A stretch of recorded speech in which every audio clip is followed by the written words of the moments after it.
warm in here today. We're gonna get some writing in today. Today is the day, and also some editing, some eating. A lot of things. A lot of moving parts today.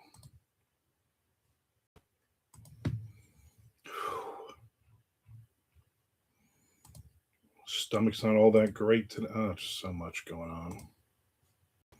So much getting through some. What do you call it? Some emails. 72 degrees out. It's gonna be 80 today, which is absolutely ridiculous. I gotta get a chapter of this in, but I gotta read what Tom wrote first. Supposed to do that, and I just totally forgot. To be honest with you. Stop trying to give me pop-ups of, hey, why don't you try this AI? No, I don't want to try it. Watch your mouth. How's that? About the 5-minute mark, I can eat my ham and cheese turnovers.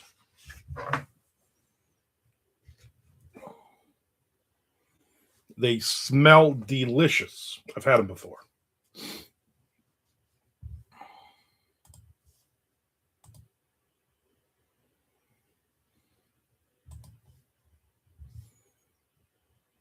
Oh, I've had them before.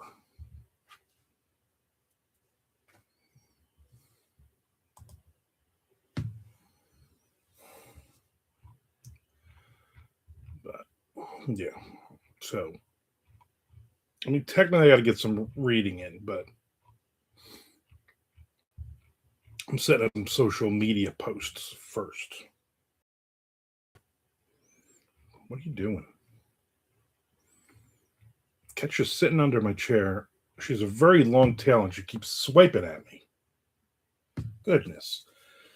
There's Keith looking good. Keith, come on. I always look good. Even on bad days. My bad days are better than most people's great days. I appreciate you saying that. Some days I look in the mirror and I feel like this life has not been kind to me. Not you, the food. Oh, okay, that makes sense. Yeah, they just smell. Oh, they just smell delicious. You got to let them sit for 5 minutes. I learned the hard way the last time I made these that I did not let. I'm like, you know what? They're good enough, and that cheese is like molten lava, magma. So I'm like, you know what? Maybe I'll just let them sit for the 5 minutes or more. I'll let them sit for an hour. That way I'll be sure they are not going to burn the roof of my mouth. Isn't that how every kid learns the hard way not to eat pizza when it's like super hot? Because like your parents don't tell you that first time you have pizza and it's like super hot and you burn the roof of your mouth, and then it's like that's the one of the lessons we pass down as humans. That's the way we do things around here.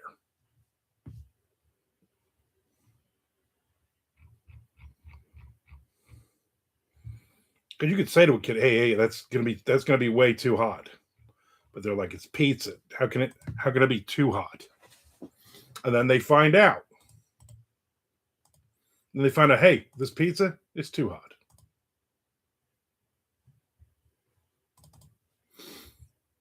So setting up some my buffer. Trying to share some book links. Not that it's been helping me lately, but it's one of those things that I just keep doing and doing. Things I keep doing, and I don't know why. I'm like, does this even, at this point in my life, does this even work? I don't even think it does. I'm gonna keep doing it.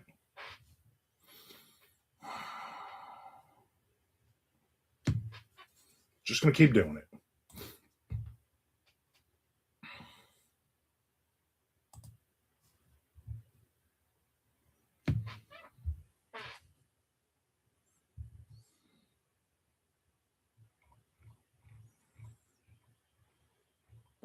Looks like we are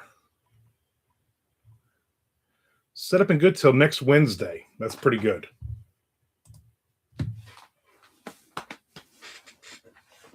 I do look good, though, Keith. You're right. Thank you.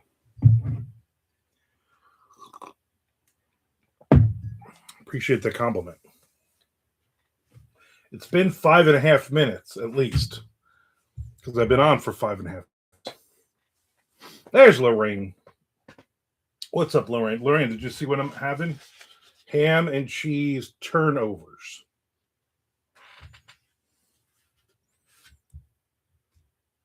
They seem warm, but not too warm. I'll try not to talk with my mouth full. I do that a lot. And then when I see people doing it in TV things or videos, I'm always like, oh, keep your mouth closed. So that looks great, and not a single raisin in sight. No, there's no, just ham, cheese, and bread. There's Chad Lutsky. I also we went to dinner not too long ago, and there was a woman sitting in my line of sight, and she was. It was like she was eating food, but it was like she was chewing gum. Her mouth was open, and she was talking, and like I'm like, oh, I just. And my wife's like, what's the matter? And I'm like, it's just disgusting. It's like I'm seeing all of her food, and some of it's coming out of her mouth. Oh, it was awful, and she's talking and talking. So I'm going to try not to do that. Let me take a bite of this, though.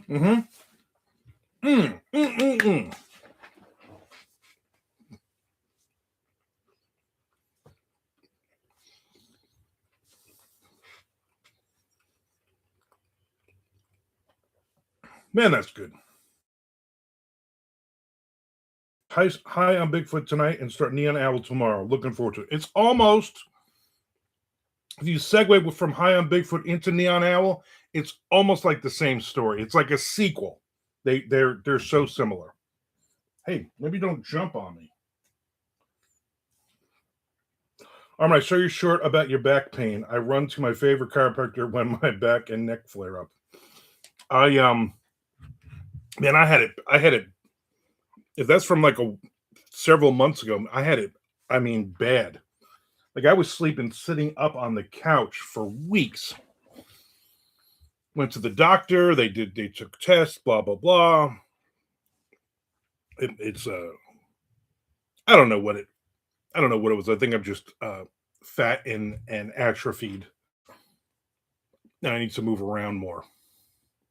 My hip was bothering me the last couple of days, but because I've been sitting at my desk for like 15 hours a day. And so I put some icy hot on it this morning. Or last night while I was sitting on the couch watching television. Brutal.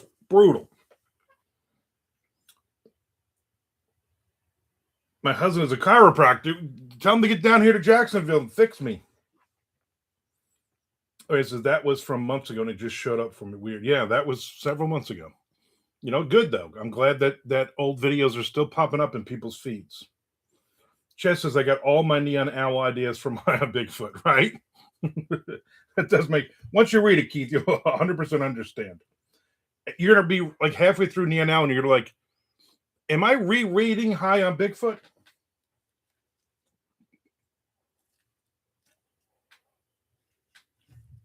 Oh.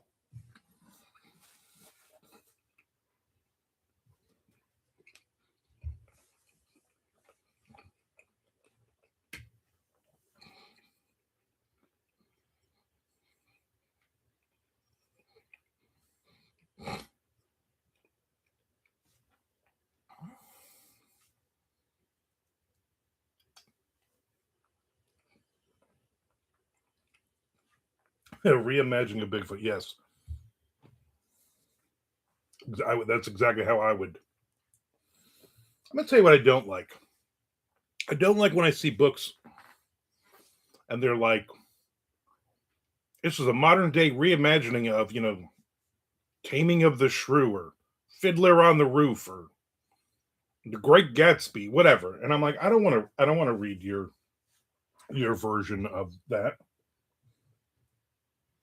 Oh, it's like for me. It's a turnoff.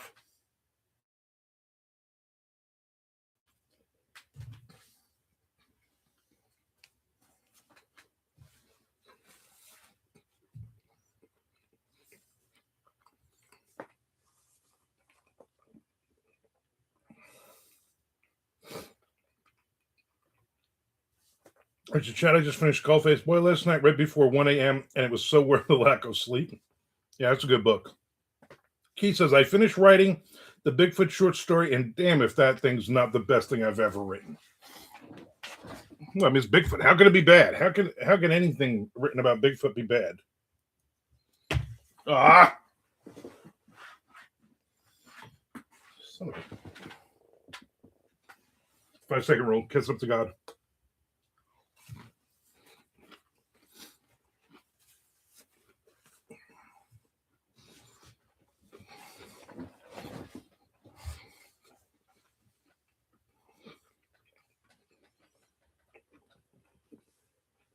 Tell me do something more normal. Haunted house tale, Keith says. Nice.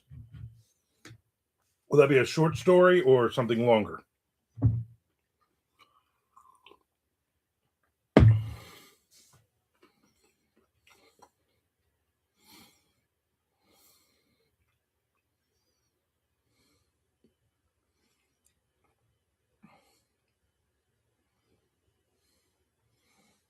Giant bird just flew by. I think it was a thunderbird. The legendary thunderbird. 80-foot wingspans.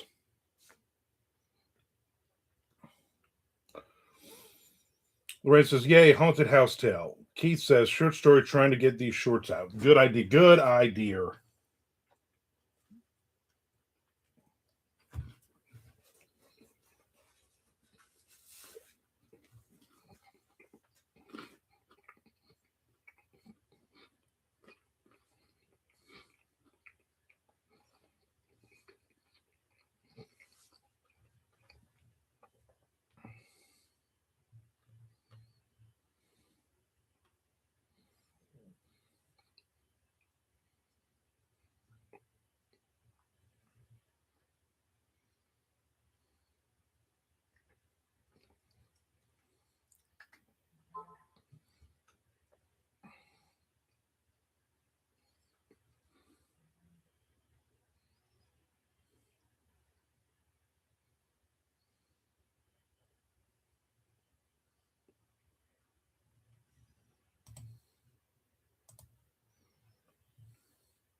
Keith says, I checked out Thunder Mother this morning. Me likes.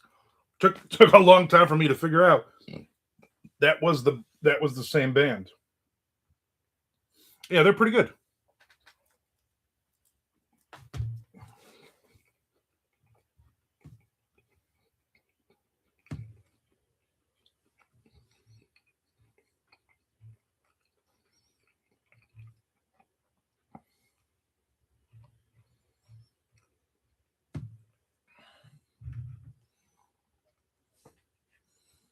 I would have sworn, listening to the singer, that they were Spanish. I guess the singer is Spanish by way of Sweden or something.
He says, watched your mentoring video this morning and actually met Scott Nicholson. Did a group signing with him once. Nice enough fella, more than I can say about a few others. Yeah. Who was the big when we did Oasis? Was it Piers Anthony? Was the big name there that had a huge line past our table?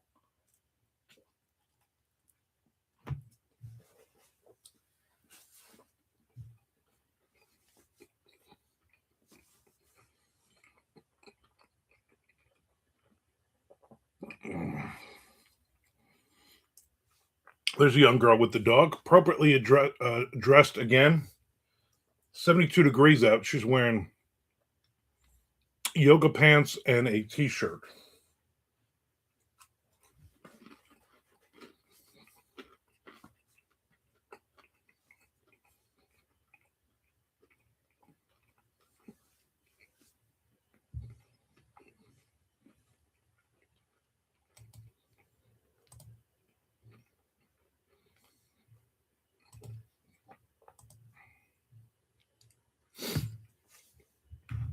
He says, yes, yeah, I thought it was Piers Anthony.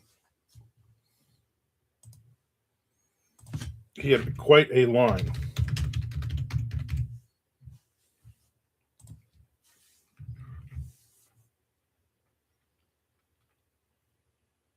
It says he's still alive at 91 years old. Piers Anthony Dillingham Jacob.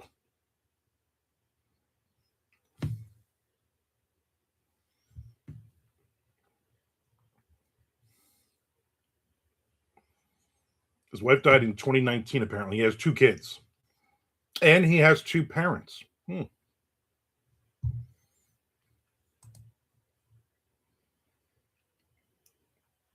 Chaz, appreciate that, Lorraine. So glad you liked it. Lorraine says, your mentoring video was one of my favorites. Appreciate you. Thank you. I'm glad you enjoyed that.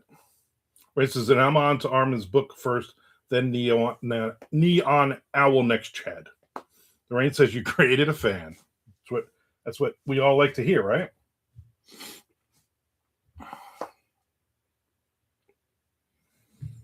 I remember, what was the guy... Keith, you remember the guy with the pirate hat? Was it Stephen Brust? Was that his name? Man, that guy was a jerk. That guy's still even around? I'm looked at him up too. He was very crazy, full of himself.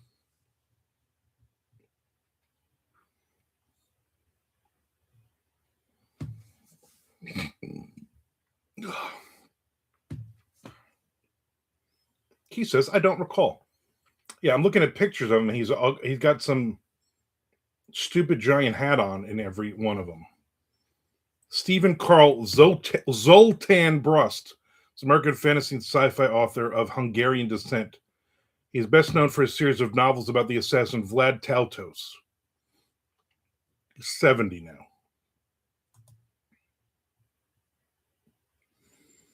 I remember Richard Byers and Adam Troy Castro. Yeah, Richard Lee Byers I hung out with a couple of times since, though, back in the day. And Adam Troy Castro still has my, what's the name of that? Dead Like Me, I think is the name of it.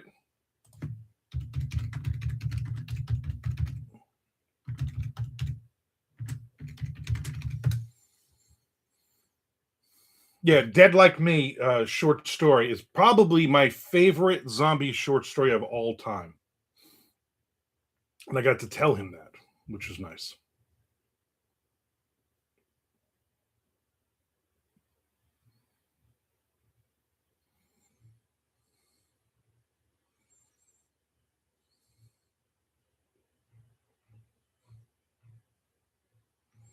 I just remember Stephen Brust, great author.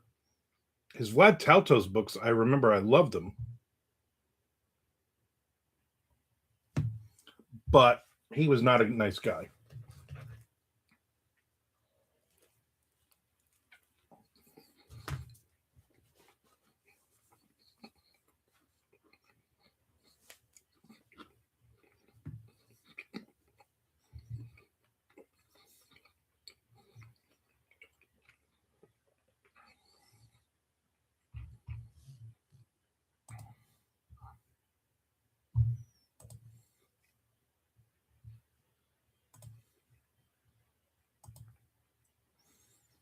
Dude was very, very full of himself. Like, calm down. You're in Orlando, Florida. It's some tiny little event. This ain't Comic-Con, buddy. I remember Christopher Paolini at Necronomicon had a big line too. Yeah.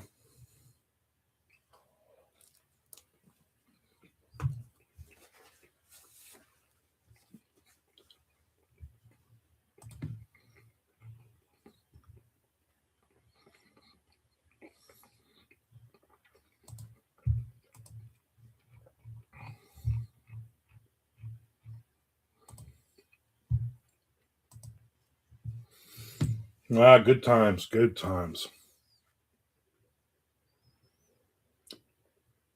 I don't know if I went to that one, or if I did, I don't remember him being there.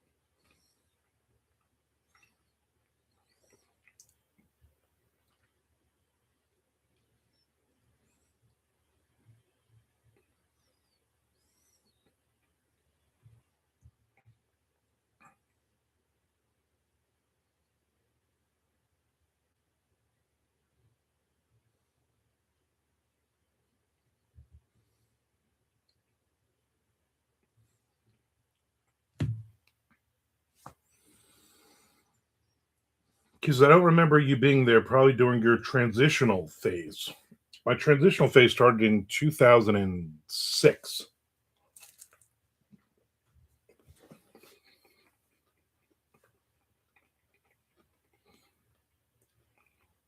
2016.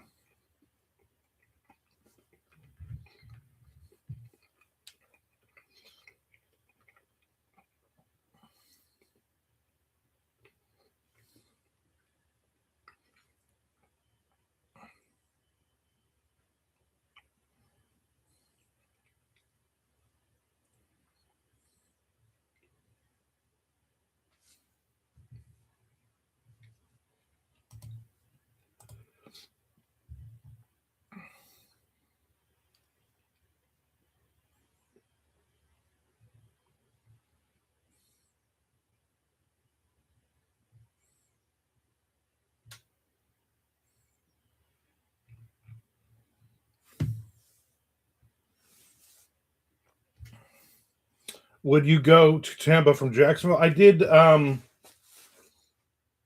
one time, maybe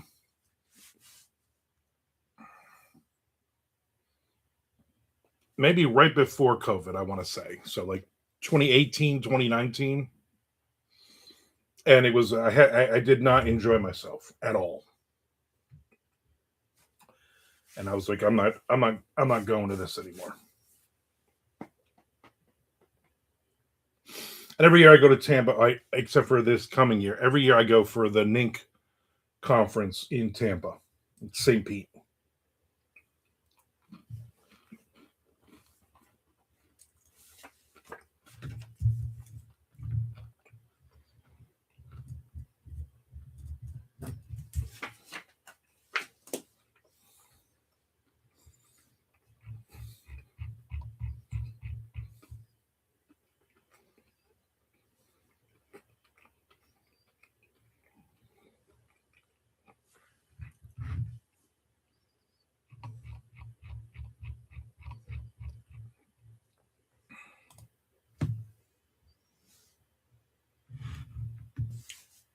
That's how I was with the last one I went to with Matt Peters. I remember the one you and I had a table at.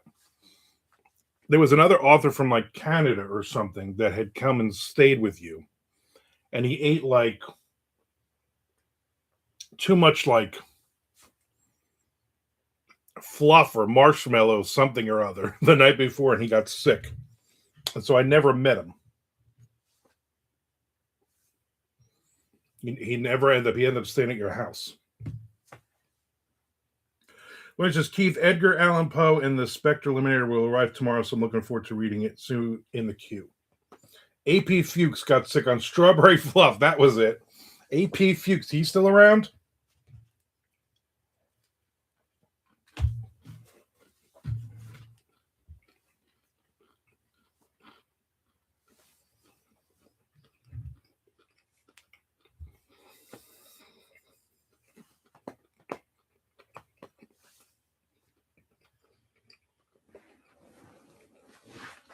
Still around, huh?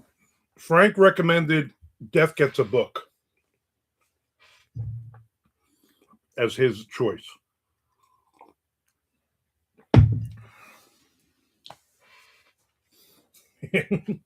No. We're just reminiscing. Good times. Why do you eat a whole jar of that? You don't have that in your country?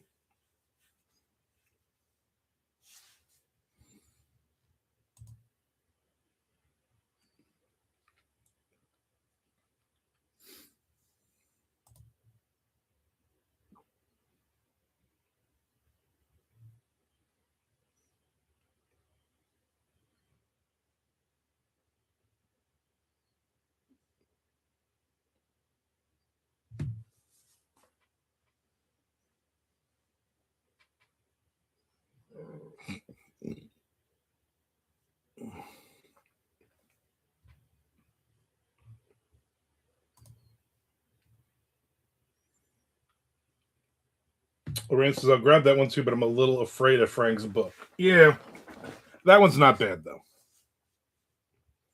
compared to the rest.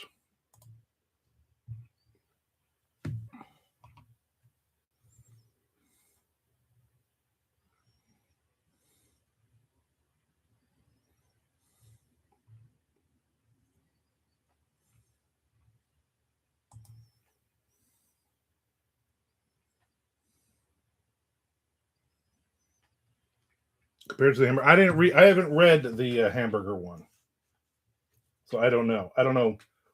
He recommended out of the two. He recommended Death Gets a Book. Keith, I'm trying to eat.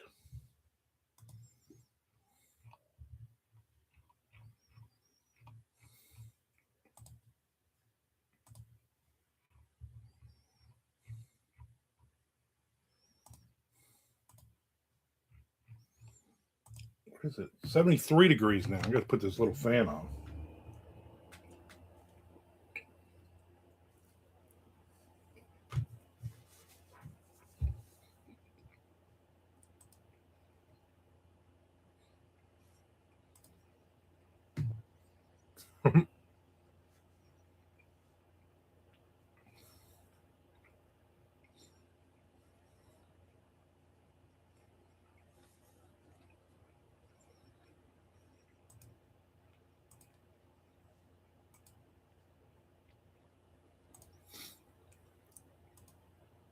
Where's Nick Zan? I need to yell at him.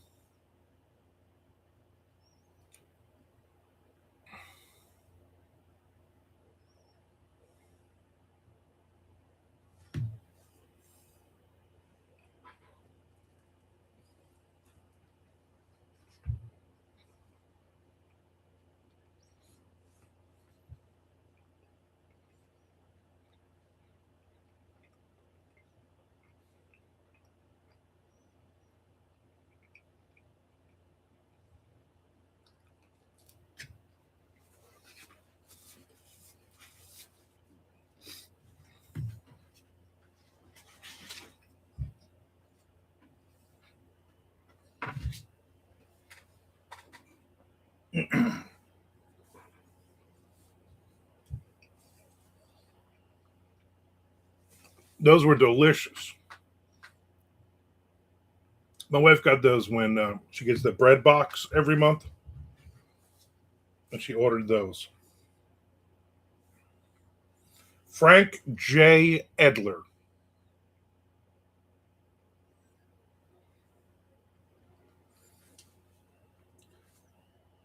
Frank Chad says 21,000 words into Picasso Trigger, and I'm an hour into the movie. Half an hour left. Still needs to go back in that first hour and add some character development for a cute character. What's your word count they gave you? Because at that point you're writing a 30,000 word book.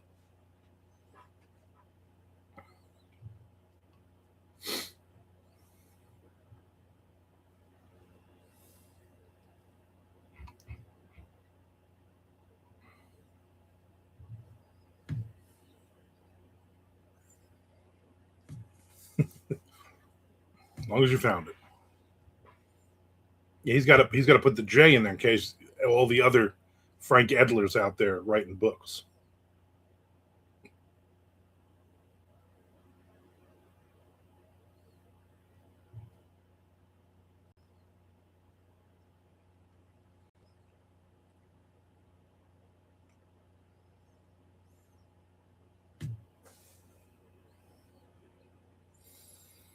Says they didn't give me a word count, but I know a lot of their novelizations aren't very long. If I had to guess, this will probably end up around 35K. Oh, that's not bad. So yeah, you might have to add some filler in there once you're 30,000 words or so.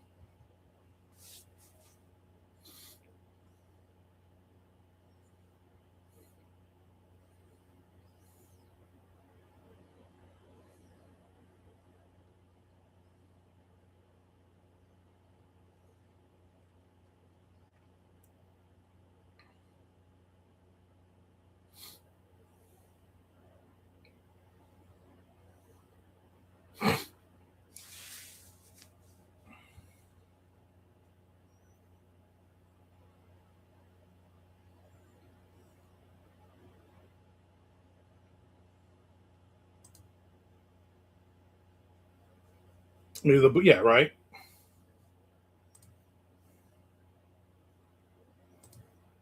Or maybe nobody wants to read 100,000 words of that movie. More than likely, so all good, all of it good.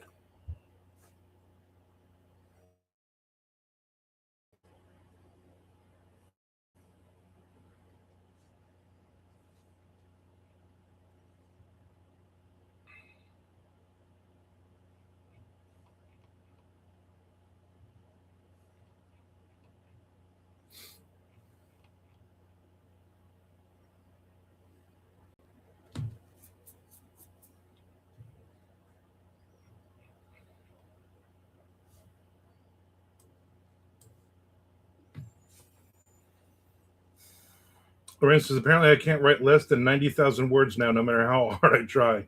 Too verbose for my own good. Too verbose. Chad says there's a lot of creative liberties in there, but I took a lot of the sex out, which there is a lot because it's just boring to read in an action book and you can't see the boob. Yeah, maybe you draw pictures of the boobs in the margins. Maybe then trying to help. Yeah, Chad ain't writing over 40,000 words, which which is fine. For a long time, I was like, oh yeah, I'm done with this book, 18,000 words. Like that was it.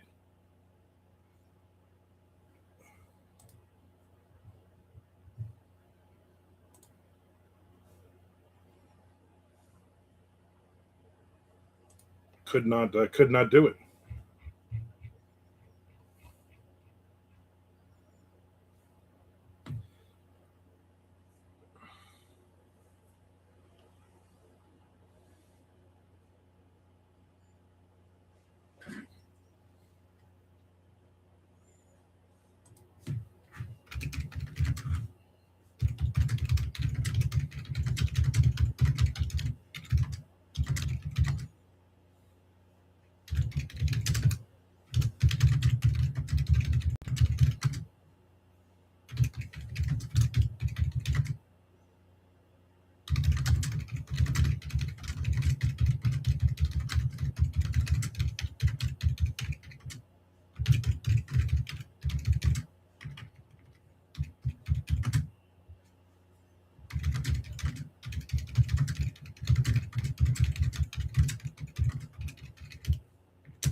Getting some of the writing in.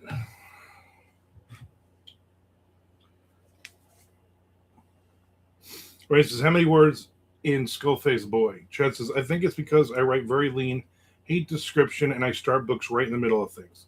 Skullface Boy was just under 40,000 words. That's like a that's like an epic for Chad Lutsky.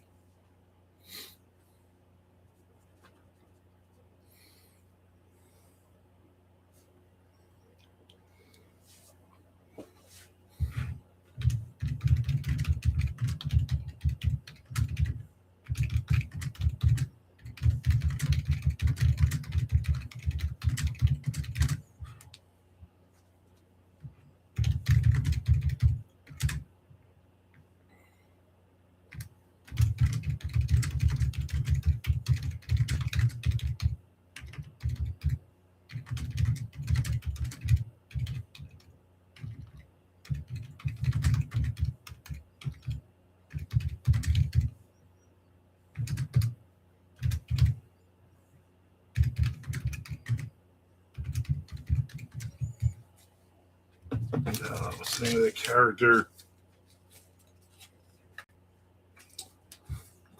Close. I thought her last name was Hunt. It was Hutch. Yeah, it is your epic saga. When it says I really like the short chapters, let me binge read it easily. Yeah.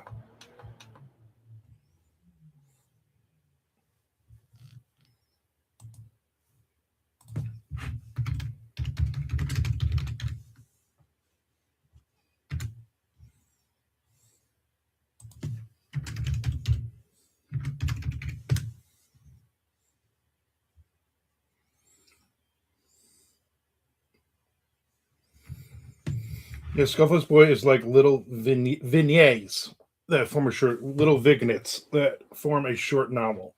You had just enough description to place me in the middle of the setting. Kudos. I like mispronouncing words. Right now, I'm reading Crimson Thaw, the Detective Justice series from Bruce Robert Coffin. And when I posted I was going to read, I was like, I hope that's his real last name. And he's like, it is my last name. Pretty good so far. It is a basically a detective in Maine, and there's a murder, which is very rare in thriller books when you have a law enforcement involved. Robert Chaschu in the house. He says, "I love short chapters. Makes the pace feel faster. The reader feels like they're making progress." Exactly, and it's like, you know what? This is like 3-4 pages. I could do one more, two more, seven more. Chad says, "I'd love to do a sequel to it, but I don't want to taint the original. I've tried to come up with some ideas. Even thought about writing Skullface Girl, maybe one day. Skullface Dog, Skullface Raccoon, Skullface Chupacabra." I'm giving you all right. I hope you're writing all these down, Chad. Yeah, but short chapters are a nice trick to make a book a page turner. Lorraine says that's a delicate line. I just hope, Chad, you get the writing bug again, and you've had too much time off already.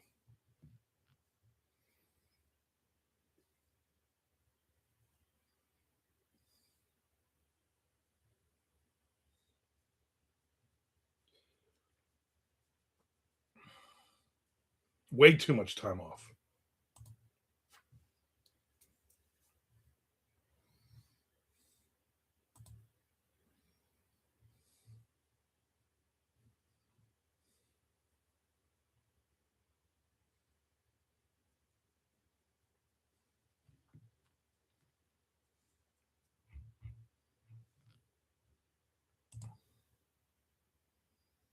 How long has it been? Chad.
Chad says, I quit writing a few years ago with the exception of some obligations I had and an offer to write a chapbook.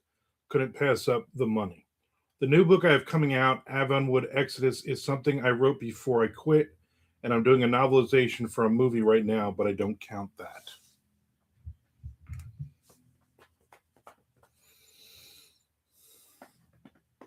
There's Charlie. How's it going? Do you prefer Charlie or do you prefer Chuck? Every Charlie I've ever met prefers Chuck.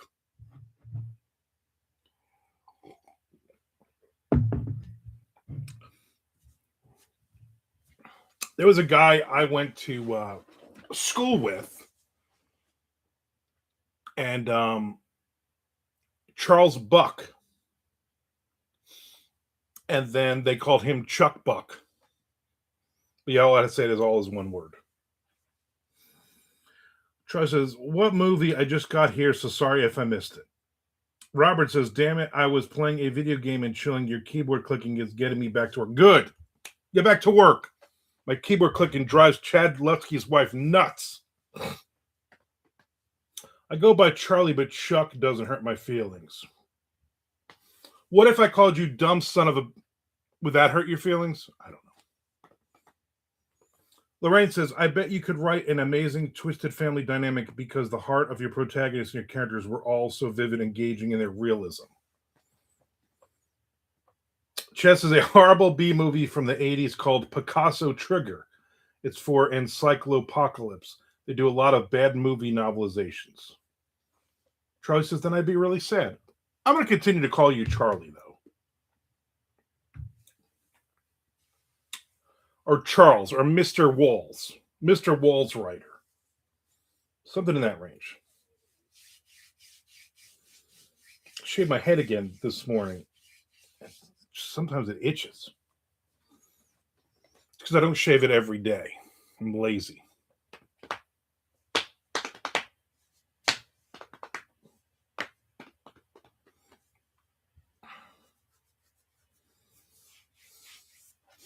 My wife is still in Atlanta.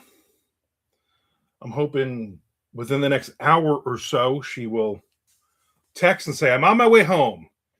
And then for me, that starts the countdown. I got about 5.5 hours to basically do all the dishes and clean up the living room and all the little things that need to be done. So when she comes home, she doesn't have to do all this crap. Where says, hi, Robert. I don't think we've been introduced. No, Robert Chaz Chew. 2 Zs if you're nasty. He hasn't been in a while. He's probably just very, very busy playing video games. Hopefully getting some writing in. Charlie says, I haven't heard of that movie, but I believe I've seen books by that publisher online recently, unless there's another small press doing B-movie novelizations. Everybody's saying hi to each other. I like. Chad says 5.5 hours to lay out the rose petals and light the candles. Throw on the Barry White. You know it.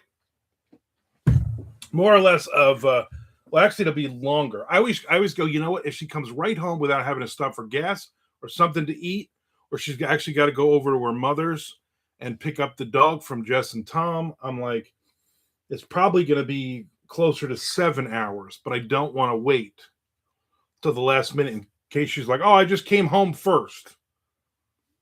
I did that one time. She had messaged me. She was like, I'm on my way. But I didn't know she had left like 2 hours before and she was taking phone calls. I'm like, I got plenty of time. I got 5.5 hours. I had 3.5 hours. And so I started doing all the dishes and stuff. And then she walked through the door and I was like, son of a. I did make me a little list of things to do today. And I did the laundry. Cross that off. I did that one this morning. And I did a load of dishes already this morning while I was waiting for my ham and cheese turnovers to cook. Robert says, I feel judged. You should. Lorraine says, Barry White, who does the younger set play to set the mood? Justin Timberlake. I would imagine some really bad gangster rap or something like that. I don't think they appreciate, you, me, and Chad are all the same age, Lorraine. So I think we appreciate some good Barry White. You know what I'm saying? I don't think most of the young kids know who they are, or something from Barry White has been sampled from that generation. So they've heard Barry White, they just don't realize. I remember my wife and her sister and her parents were on vacation one time. I did not go. I was not invited, and I was glad because I was like, I do not want to go on vacation with your parents. And my wife had put together like burned a CD of a bunch of different songs that she figured her parents would like. Her mother, big Elvis fan, so she put some Elvis on there, and she put some, random 60s music and stuff like that. And she had a Barry White song she had put on there. And her dad said, does this song have an end? And she's like, yeah. And he's like, find it. And she's like, all right, I didn't know you didn't like. He's like, why you got rap music on? And I was like, oh, okay. So she's like, I just completely turned the radio off. And he's like, well, you didn't have to just turn it off. And she's like, yeah, it was just easier to just turn it off. She was just so annoyed. Like, we're on vacation. We're having a good time.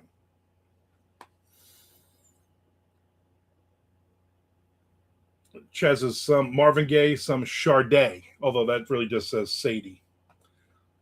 Charlie says Insane Clown Posse was always my go-to. I didn't have a lot of luck. Really? That's that's a surprise. You're like, you put some Insane Clown Posse on, your girl's like, this is happening. Lorraine says, I hate when I mention a name and my oldest son says, who is that? Oh, yeah. Sade, yes, Lorraine says. Chess says, every single Sade album. Huge fan.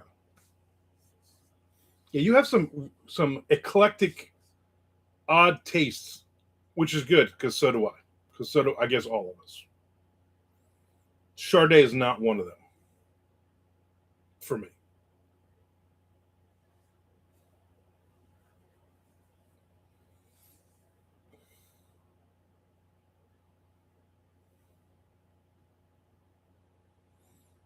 I'm trying to think, there was like something that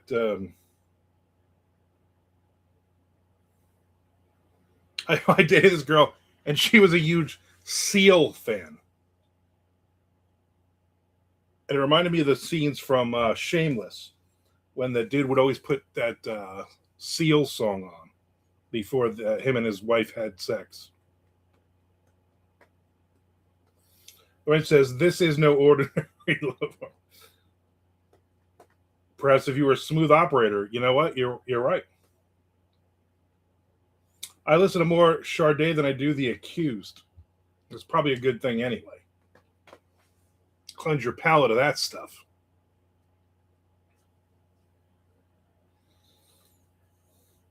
There was a guy that my a kid that my youngest daughter dated for like 5 years. So like in like through high school into like 20, and he was a huge Seal fan. I mean huge. Absolutely love that guy. And it was the weirdest thing. And he also listened to like Five Finger Death Punch and stuff like that. You know, when I first met him, he's like, she's like, oh, Caitlin tells me you like heavy metal, and I'm like, yeah, I do. He's like, oh, me too. I'm like, oh, like what? And he's like, oh, Five Finger Death Punch. I said, oh, so you don't like heavy metal? So you like that garbage? And then I basically ripped him apart. But then he also liked Seal. So I remember one year for Christmas, I bought a picture of Seal. Like their autographs were like $150, and I'm like, I don't like this kid that much. I just bought like a picture of Seal off of eBay for like $8 or something, and then I signed it in a Sharpie and gave it. He was like, "Oh my god, you're all excited!" And he's like, "Oh my god, how'd you get the autograph?" I'm like, "I have my ways." And then of course my daughter's like, "That's not his. That's my dad's signature." Chad says you probably already know this, Armand, but did you know that Josh Mallerman singing in the Shameless? Yeah, I knew that. Him and the other guy, his band. I interviewed him on Armcast podcast, and we basically just talked about his music, including that theme song and other things that he had done since. Robert says Sade played a stadium in Toronto. Hard to imagine her in a huge place. I picture her wailing in an intimate, smoky bar. Yep. Robert says lies, deception. My middle names, because you had two different things there. Lies, and deceptions. He's a great interview. I've had him on a few times. Yeah, he's a lot of fun. I got to meet him in person at a Scares That Care event or an author con, and we actually sat and talked for quite some time. He's a good guy. I think that was when like Bird Box first was like just came out or was about to come out. So a lot of people wanted to sit down and chat with him, rub shoulders with him. But he actually came up to me and was just talking to me. So I was like, okay, which is a cool thing. And then I had him on the podcast. But yeah, literally like, oh, so Bird Box is out, and we also did the song for Shameless. So let's talk about that first. And then it was like, I don't know, 45 minutes talking about his music career, which he enjoyed because every interview was Bird Box.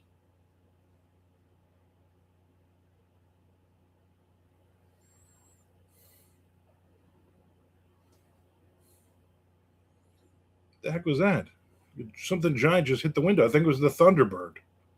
80-foot wingspan. So I was Expedition X last night, and they were trying to find the Thunderbird in Pennsylvania. Chess has never met him in real life, but spent a lot of time with him when writing the Wormwood screenplay, and he's invited me to a few of his parties because we both live in Michigan. Good dude, good writer. Nice.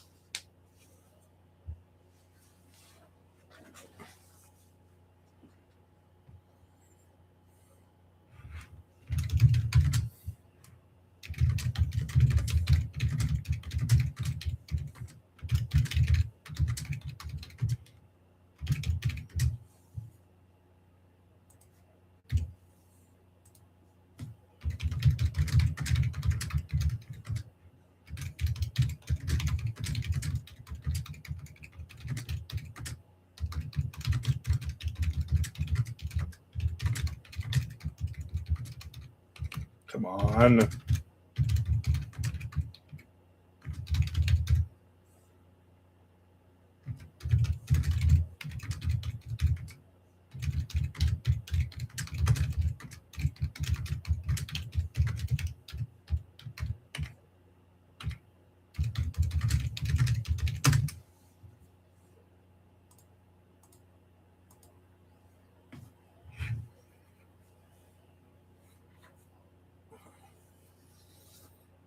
I'm not sure what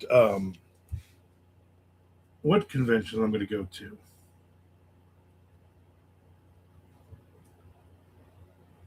in my future. I will probably more than likely go to BoucherCon next year, not this year. It's in Calgary. You know those Canadians. Ugh, Canadians they're just awful people. Especially if you're in the Toronto area. Awful people. But besides that, um, the next three in a row are like in Washington D.C., Indiana, and Miami, I think. So I'll probably go to BoucherCons, but that might be it. Maybe every other year or every third year, I'll go back to NINC to St. Petersburg.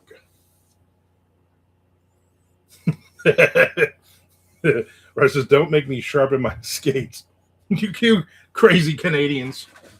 I watched some. I watched some show.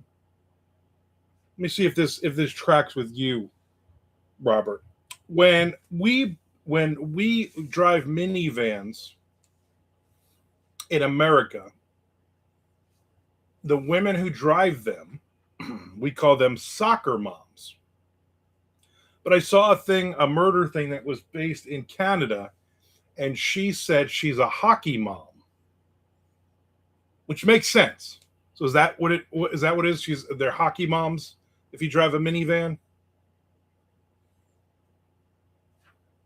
imagine if you get really crazy. Like there's like, oh yeah, oh my minivan, yeah, I'm a curling mom.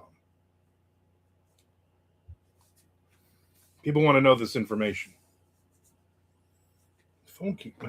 My shirt keeps riding up. I haven't worn this shirt in a while because I was too fat for it. So now I'm still a little bit too fat for it, but not really bad. Chad says it's soccer mom. Yeah, because you live in the United States. Robert says that's the equivalent. Needs space for the sticks and gear. That's what I thought. Robert Chachute lives in Canada. They call them hockey moms.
Robert says, yeah, we're all hockey moms and moose brothers up here in the frozen tundra.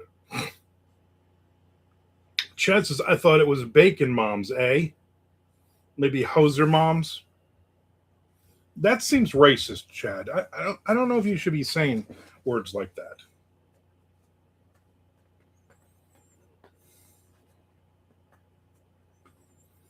I went on a fishing trip to Canada once. That's where my one that got away story starts. You tiger muskie.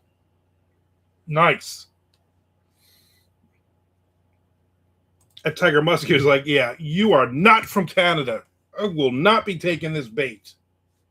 Nice try. The other fish are like, what's that smell? I think Michigan. I don't think so. I said good day, sir.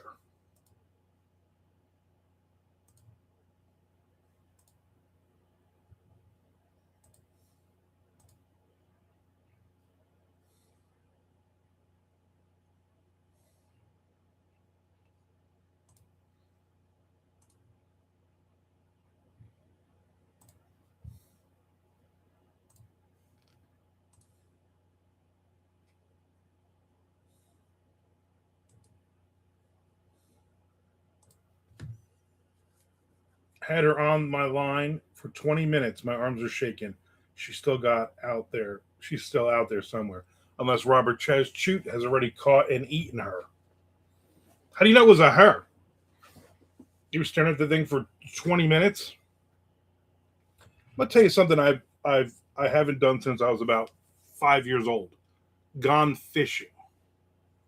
My dad took me and my brother. Maybe I was a little older. Maybe he was like 4 and I was 5 or something. We went fishing and off of a pier, and I hooked a piece of wood. I remember that.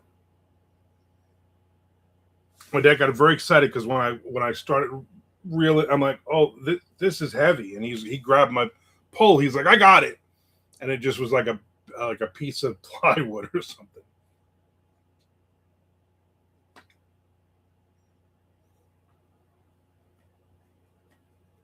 Lorraine says, "I said good days. That makes me." Chad says, "Fishing is the greatest." I don't know. I don't get it. People enjoy it, and that's all that matters. I don't get golf either. I think that's an awful thing to do, but that's just me. When my middle kid, when she the first time she saw um, uh, the movie Charlie and the Chocolate Factory, and at the end when Gene Wilder says, "I said good day, sir," she laughed and laughed, and then she said it for I don't know, for about 6 straight months, on and on. In fact, if I called her today and said, "I said good day, sir," she would laugh because she would know exactly why I'm saying it. She would also probably say, "I don't like fishing either." She is in Katy, Texas now. She's been there for many years, 15 years or more, with her piece of garbage mom. So she enjoys the rodeo. She likes going to the rodeo. In fact, the guy she was dating, I believe, was in it had something to do. He wasn't he didn't ride the horses or whatever they call that, but he worked at the rodeo place.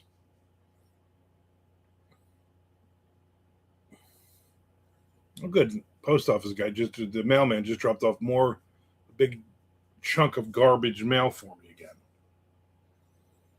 I just leave it. My wife every like 2, 3, she's like, "Did you get the mail?" I'm like, "No, there's nothing in it for me." Every now and then I'd be like, "Oh, somebody actually mailed you a book." I didn't see that. If I saw he had a package in his hand.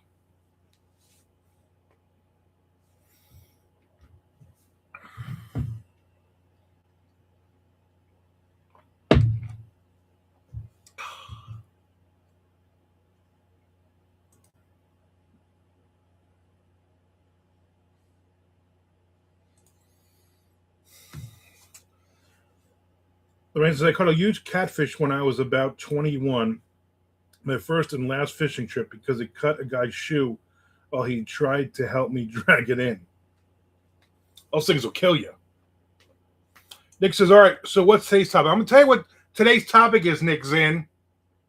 You fooled me. Fooled me twice, fooled me 6 times.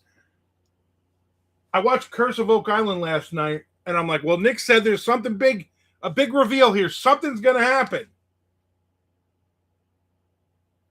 Nick, they found some old shoes. Not even the whole shoes, just like pieces of a shoe.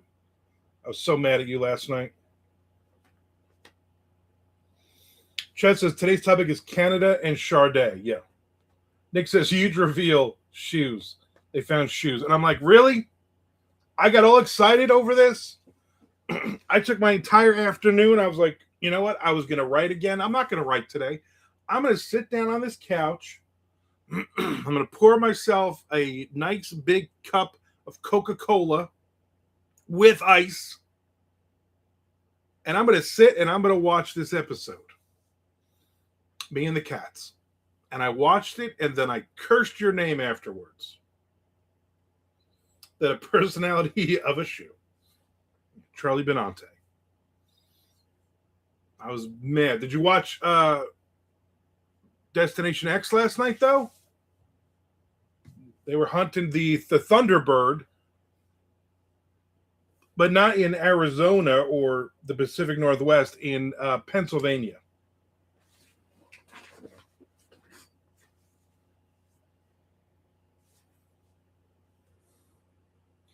Well, no, I missed that. I didn't get home till late, so I watched Scrubs.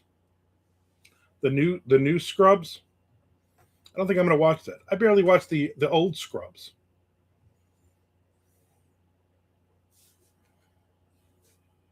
New Scrubs. Was it any good? Like, if you really like Scrubs, would you really like this, or is it just more of the nostalgia? Just nostalgia.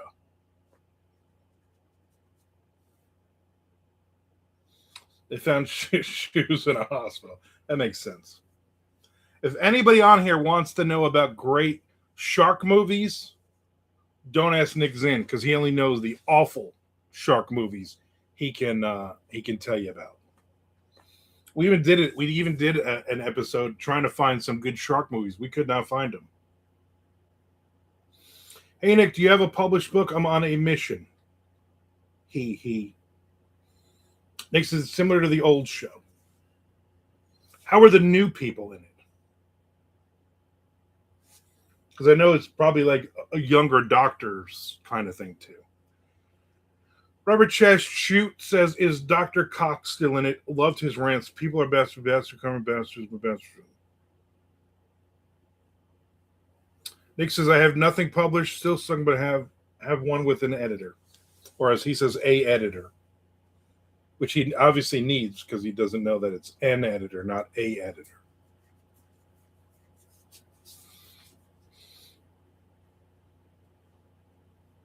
Nick says Dr. Cox was on the first episode, but not the second. They show back-to-back episodes. That's smart. That's smart for opening it up.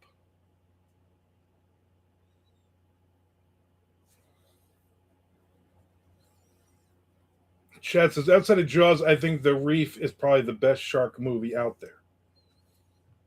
I don't know. I'm gonna be honest, Chad. I'm exhausted right now. I don't want to talk shark movies again. Robert Chest says I'll have to check it out. If they're even playing that in Canada. That might not even be a show that Canada plays. My favorite Canadian movie of all time, Strange Brew.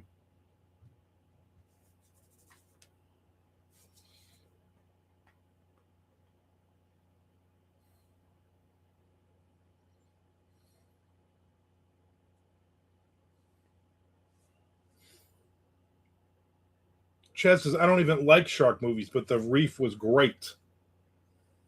Nick says, there has to be new shark movies coming this summer. It's not a summer without some dumb shark movie. I agree. Remember, we looked, went through a whole list. Scratch my back. Went through a whole list, and I did not see anything that was even closely like, oh, I should watch this. You get 40 million channels, and you can't find a good or even a bad shark movie at this point. When's Jaws 17 coming out? Robert says, I've seen it advertised. We get just about everything. Hey, calm down, all right?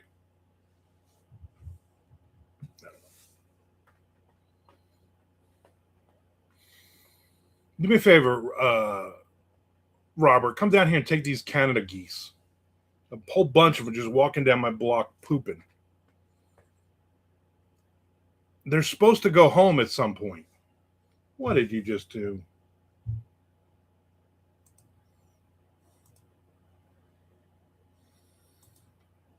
I've noticed lately on Google Docs, if I'm not doing something for like more than like a minute,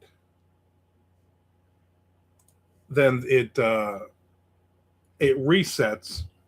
So it resets the font size. I jump back to the top of the document. I'm like, why are you doing this? It never did this before. I could have this sitting out for days.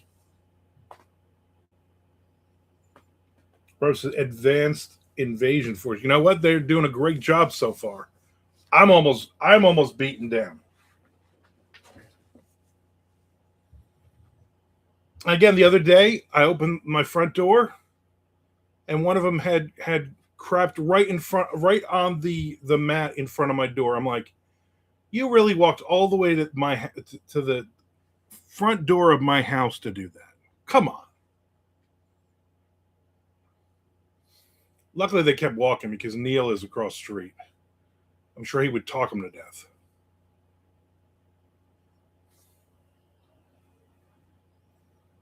Nick says there's a new shark movie called Shiver coming in July from the director of Violent Night.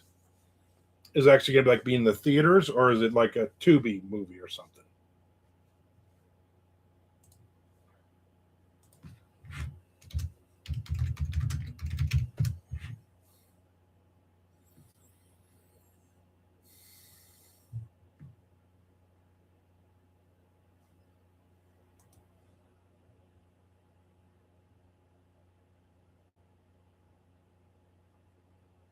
Looks like theaters.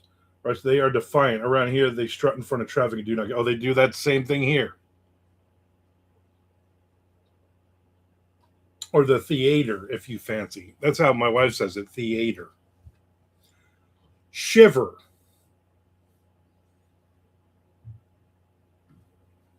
Is it the upcoming YA film coming out in 2027? Is it the 2012 psychological thriller starring Danielle Harris as a secretary escaping a serial killer? Is it Shiver from 2008? It's Spanish, a horror thriller, originally Escalofrio, about a teenager with a severe light allergy. Is it Shivers from 1975 with David Cronenberg's famous horror film about parasites? Is it Shiver, upcoming Keanu Reeves film? 2025, 26, I would imagine 26. A sci-fi time loop thriller directed by Tim Miller following a smuggler fighting to survive in the Caribbean. Is that what we're talking about?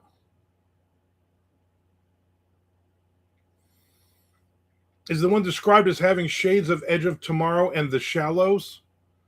The film that follows a survival story involving a hurricane and shark threats?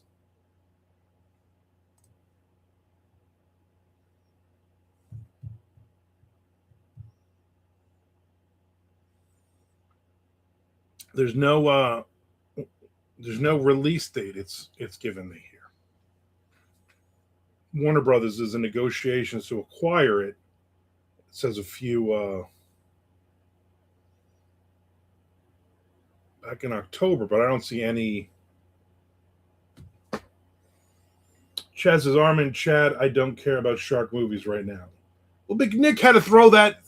He had to throw that line in the water. Pun intended. Nick says, I wonder if those geese only drink Clearly Canadian. Only thing that they drink is they go into my garage and they drink all my Canada Dry. Also, Armin, let me Google that new shark movie. You know I can't help myself, Chad. Nick gave the IMDb description. Amidst the catastrophic hurricane, a coastal town battles nature's wrath and an onslaught of sharks. Braving torrential rain, debris, and darkness, they unite to survive the deadly predators and make it through the storm. When did you say this thing was coming out? I do like me a good Keanu Reeves movie,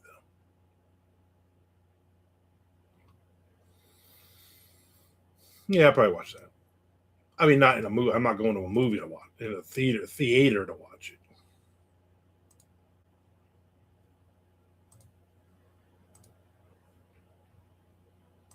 That ain't gonna happen.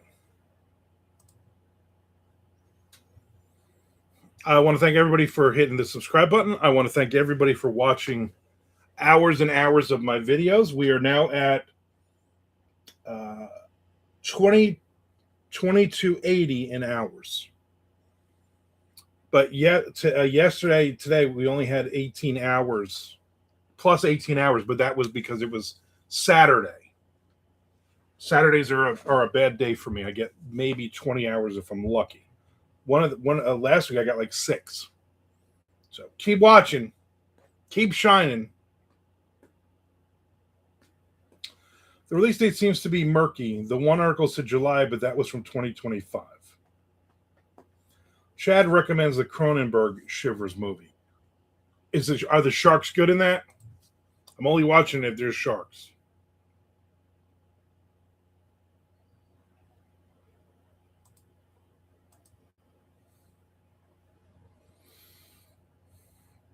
We're having I'm actually going to have Tall Mike. You got to call him Tall Mike. I'm having Tall Mike over with his girlfriend on Saturday for dinner. My wife's going to make dinner. And she's like, I'll make a cake, a chocolate cake. Oh yeah, can you make brownies? She's like, I don't want to give brownies. No, for me, can I have brownies? No sharks and armpit parasite. Isn't that almost the same thing? I think I actually saw that. That's an older movie, right? I think I actually saw that one. Nick says, and here's my impression of Mr. Frank. Armin, is that a Tina Fey shirt you wearing? Yes. Tina Fey. My Tina Fey shirt. Thank you. I wonder where Mr. Frank is today. It's crazy. Nick Zinn got in before he did. Charlie likes Shivers. I got to go back and look this up. Ugh. Oh, yeah, 1975.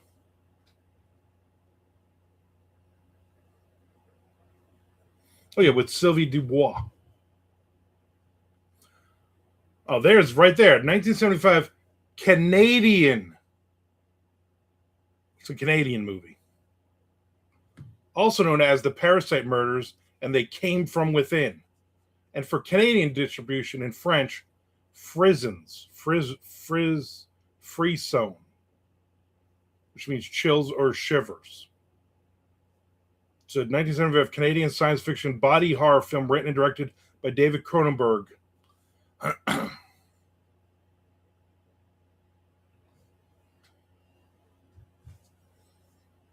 I have seen this many years ago. Like when I was a teenager, probably on VHS. I think I probably saw this thing. Which is more like this, Nick. Yeah, exactly. Robert Cheshire said, I'm eating fudge now. Jealous? I'm a fan of fudge. I like brownies better, though.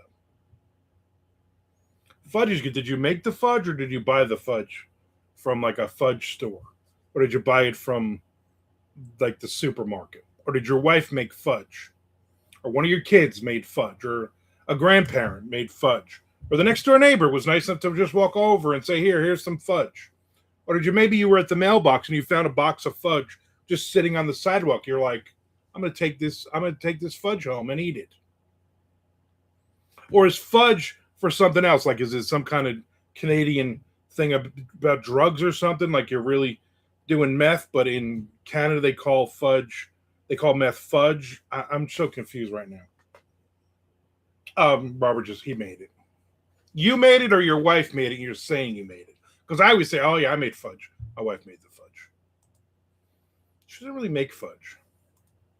I like fudge, but not fudge like, hey, let's make some fudge. Also, when you say fudge 400 times in a row like this, it's a weird word. Next, just so there's a new music documentary to come out in March. Billy Idol should be dead. Wonder who it's about. I think Barry White, I believe.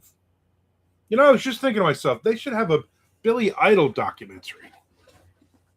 I want to learn more about Steve Stevens.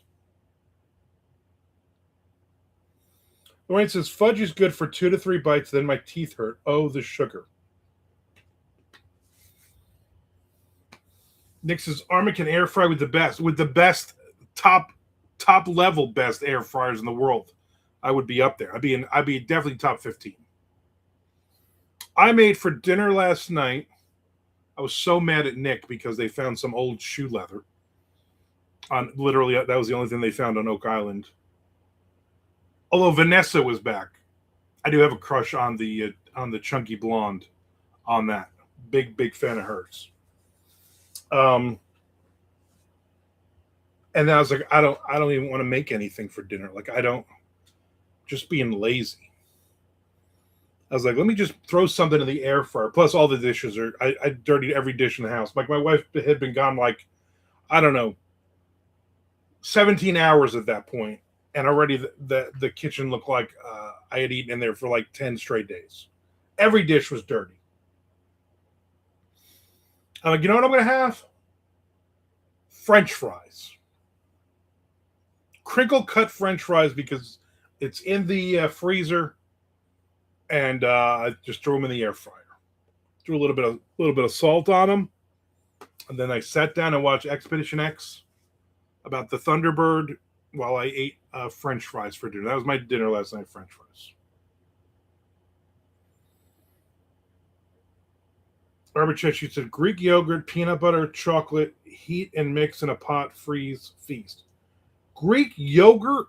I can't eat that. You're making weird Canada stuff up there.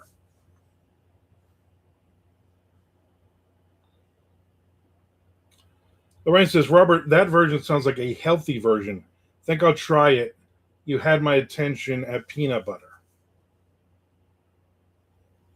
Nick says, isn't Thunderbird a Bruce Springsteen song? Thunder Road. Oh, Thunderbird. Oh, Thunderbird. I mean, it could be. Maybe that was the original title for it.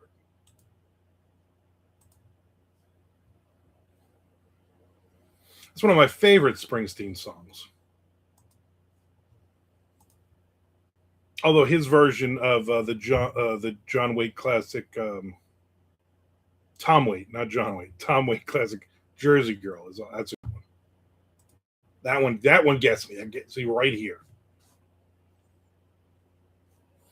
What the heck is this Thunderbird you talking about? The Thunderbird, the mystical Thunderbird from ancient Indian myth.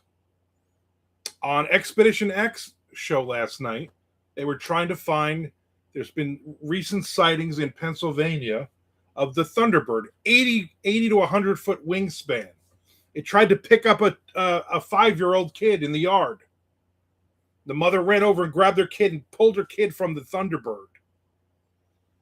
So they went up into the woods in Pennsylvania and they tried to find the Thunderbird. They found a giant nest, but it ended up just being a bald eagle nest. They found feathers, just bald eagle feathers.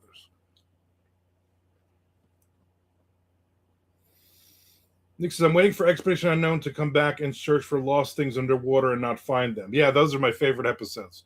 When Josh Gates goes diving and then he's like, oh, we're going to find this World War II airplane. We didn't find it, but we found these 12 things, but not the thing we're looking for. Robert says, it's a bit healthier. A little goes a long way. For Lorraine, because she has sophisticated taste, which she does, I do not. 2/3 cup dark chocolate, 1/2 cup peanut butter, 1 cup Greek yogurt. You know, we'll never be in this house, yogurt. Me and my wife refuse it. Greek yogurt? I don't think so. You Canadians are nuts. Expedition Unknown. Is that it could be Exposition Unknown. Is that the one with a host named Josh? Yeah, Josh Gates. Love that guy. The Rain says, thanks for the recipe, Robert. Robert says, after the heating and mixing, pour it into a parchment-lined pan. You don't have to freeze it very long. 6 minutes tops. I prefer my fudge to be like 80,000 calories per square.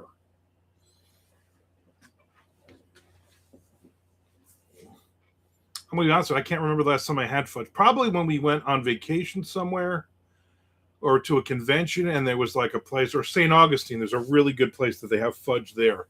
I don't believe they make it with Greek yogurt. I hope they do not.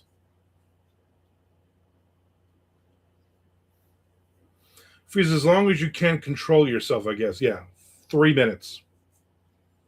You put it in, you close the freezer, then you're like 1,000, 2, 1,000, 3, 1,000. It's got to be good.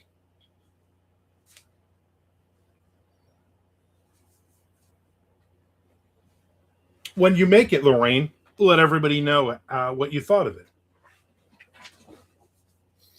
Be like, that is delicious. Or, damn you, Canadian, that was awful. Ray says, I haven't watched that show for a long while. It's a good one, except for the episode where he almost got stuck crawling through a tight cave tunnel. Ooh, that one hurt me. Yeah, he's had several of those. My wife's the same way. She's like, I don't like this. I don't like him doing this. Yeah.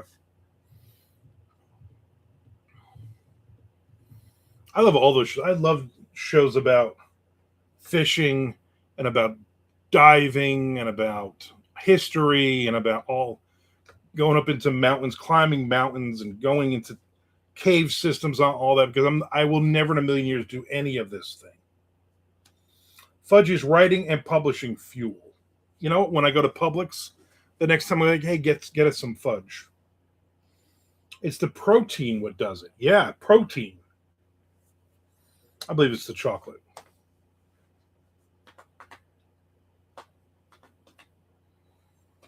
Once again, thank everybody for watching these and then also watching all of my other videos. And watching a lot of the videos in the background, to be honest with you. Because I need the hours. I need like 1,700 more hours to monetize. So let's do this. Even reading that about tight cave tunnels, no, nope, just no. Chad is not a fan. Nick says, I like episodes about hidden treasure that you need a book to figure out the clues. Yeah. Have you figured out that clue yet? Or are you still not figuring out that clue?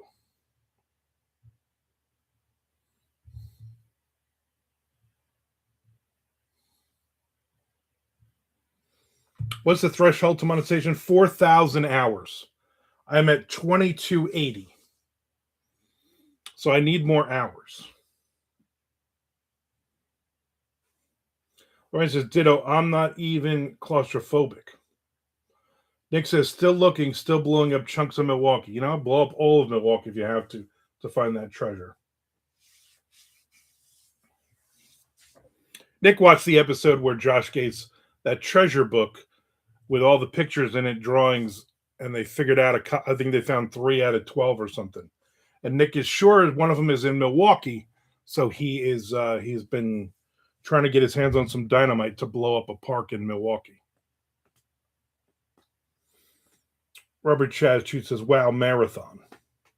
Got to do a 24-hour webcam to get there. Yeah.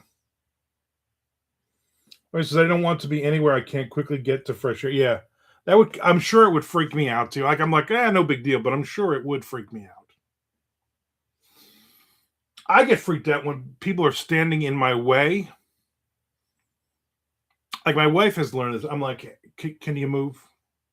I'm not trying to be rude, but like, I'm trying to get past you. I have to go to the bathroom or I have to go into the kitchen or something. And you're standing in the hallway and I need to get past you. And immediately I'm anxious and I'm nervous. I'm like, can you just move off to this? Can you move? I don't want to throw you. Can you just move off to the side?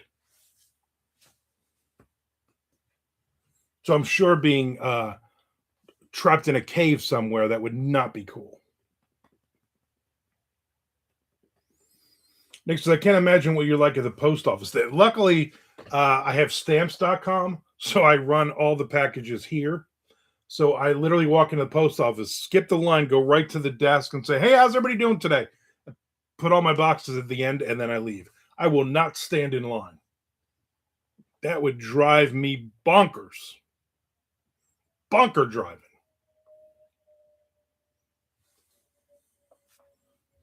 I hear a plane, but it sounds like it's going to crash. Sounds like that scene from the Tom Cruise War of the Worlds where the plane crashes. I like that movie. My wife would never watch it because it's science fiction and it's Tom Cruise. 2 things she does not like.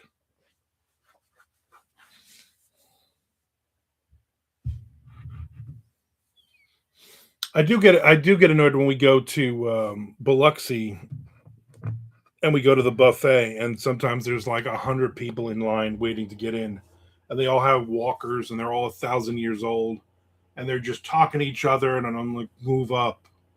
She's like, what? You got 50 people waiting to pay to get in.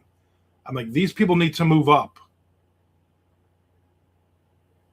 And I don't know why. I just get it. But I also get annoyed when I'm in the car and somebody does that phantom car in front of you when you're waiting for the light. I'm like, why do you have this much space? Are you thinking you're going to get attacked at some point and you need to make a quick getaway? Move your car up. I can't go into the left lane to make a turn because you're so far back.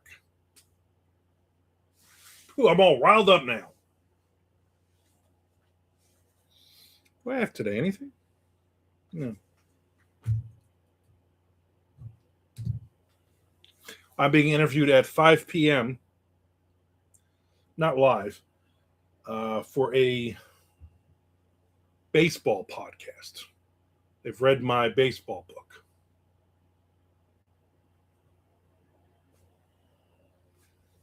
So between now and then, I'll probably get some reading in. Hopefully take a nap. I'm going to go through my list and see what other things need to get done. We'll cross off lunch.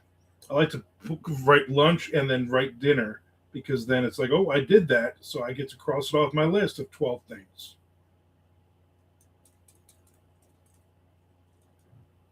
Nap is on this list too.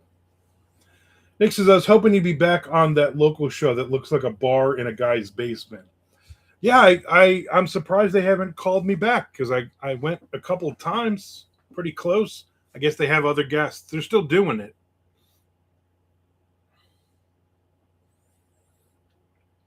The crazy part, it looks like a bar in a guy's basement. It's actually on the second floor of the studio. Isn't that nuts? Also, none of the taps actually work. They actually give you if you want a beer, he's just got it in a cooler under the bar, or some water or whatever. The good part is though that you get a free glass, the glass with the show's logo on it. So I've got a couple glasses from there. Maybe you can use them at MondoCon. Nick says they can have you speak about your love of local sports, especially the best NFL team ever, Jags for life. Yeah, in one of the times I was on that show, they it was like before the season. Like, what do you think the Jags' chances are? And I was like, listen, and I even said, listen, you're asking the wrong person. I'm a Raiders fan, so I don't I want every other team to lose. So don't ask me about the Jags because I want to say, oh, your fans are awful. Even though the guy Tom who does the interview is a former Jacksonville Jaguar player, they did better than your 8-8 prediction. They did, but my prediction that they would be one and done in the playoffs was quite accurate.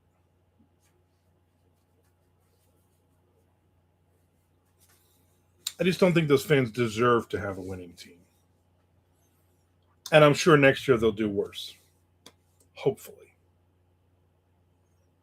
I root against them and the Chiefs. Man, this bumblebee is like this big out there.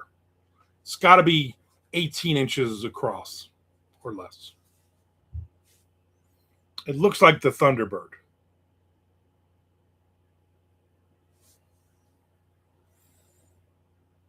It's 75 degrees out. Yesterday, the high was 55. I mean, none of this makes any sense. Tomorrow, 10 below.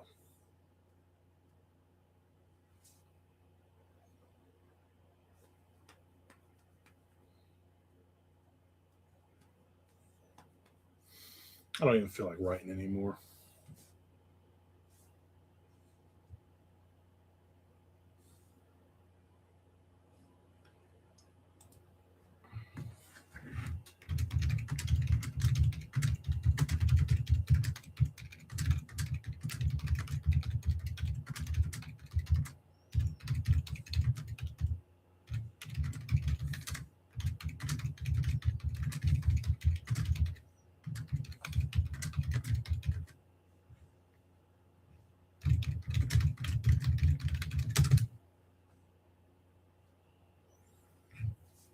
Next is I have the bumblebee scene from Family Guy in my head now. Thanks.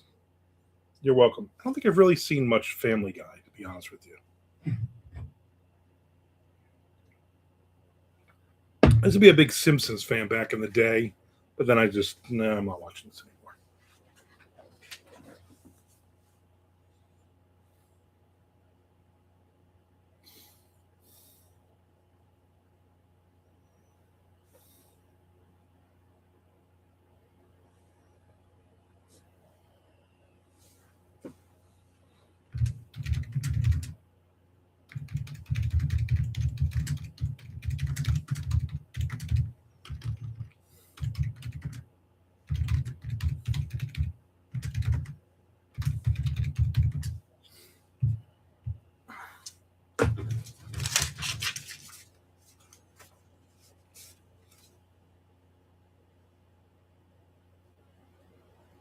What was the guy's name again?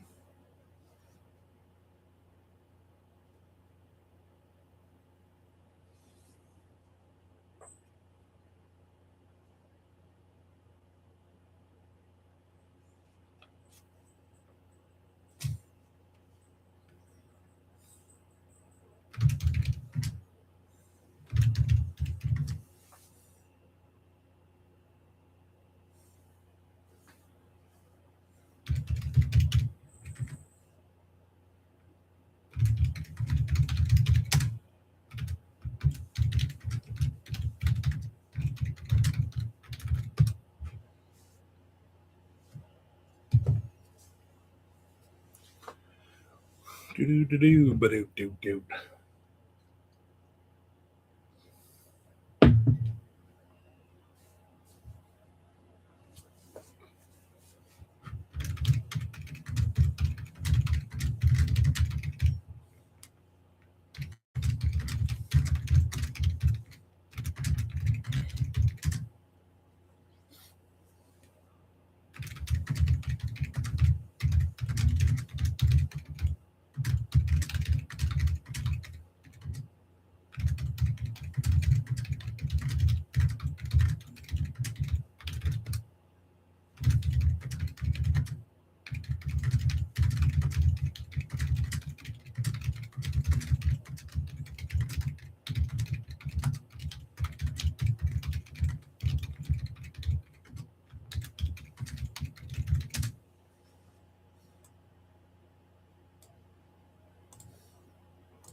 Chess says Armin's humming Cannonball by the Breeders. Am I?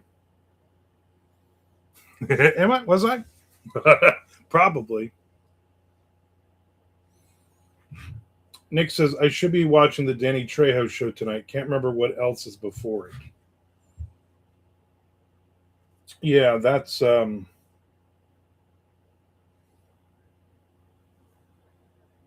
will also be watching that. And then what's the other one? Is now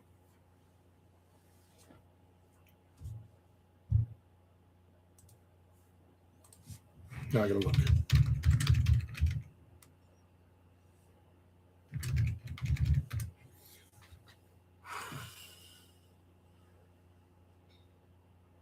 You totally hummed the first. She's like a cannibal. I did. Do do do do do do do. Yeah, you're probably right.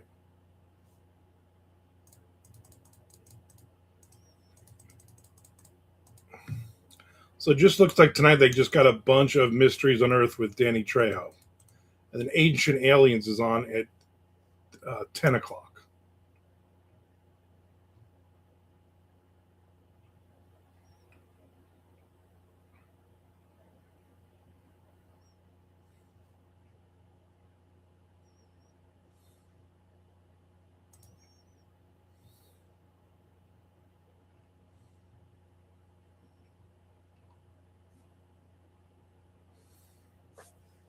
Now, the Maronite is the unexplained.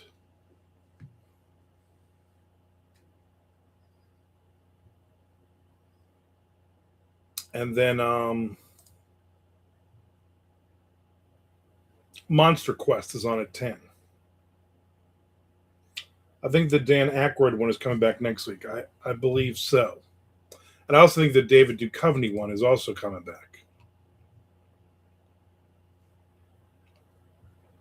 The Unbelievable with Dan Aykroyd.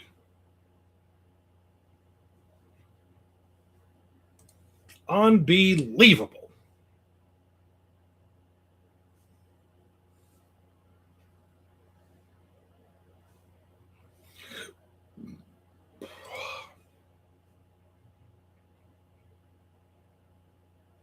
And then History's Greatest Mysteries with Lawrence Fishburne. I also watched that. That's a new one coming in. And History's Deadliest with Ving Rhames, also coming up next Monday. You call him Lawrence Fishburne. I call him Larry.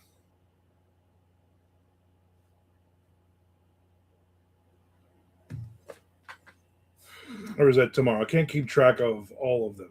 I don't know how you do it. I record all of them is how I do it.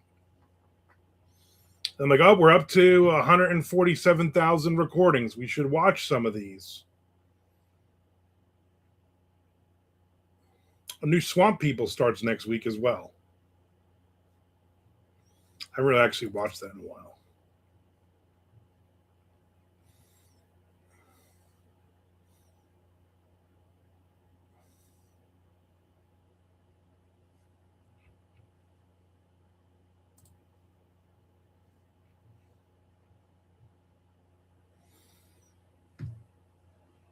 Yeah, next week is The Unbelievable with Dan Aykroyd starts again. And also, The Proof is Out There is back. On Friday, March 6th. Chances, if you guys are all into that kind of stuff, Joe Rogan has some great guests on to talk about aliens and pyramids and nature. I don't want to hear people talking about them. I want to see the AI videos of them. I want to hear people talking about them. Nick says, maybe you can host History's Historiastis. You know what? I would love to. I wish they would call me. Lorraine says, Joe Rogan has a show about ancient mysteries and UFOs. Chess says, no, he just has a lot of guests on his podcast that cover that kind of stuff. Nick said, I only watch shows about shoes in swamps. Yeah. I don't blame you. They were also very excited about the pieces of shoes. This just seems dumb.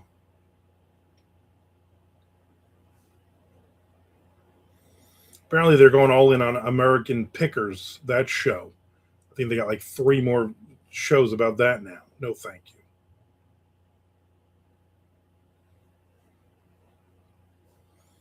Well, there you go. So a bunch of stuff coming out.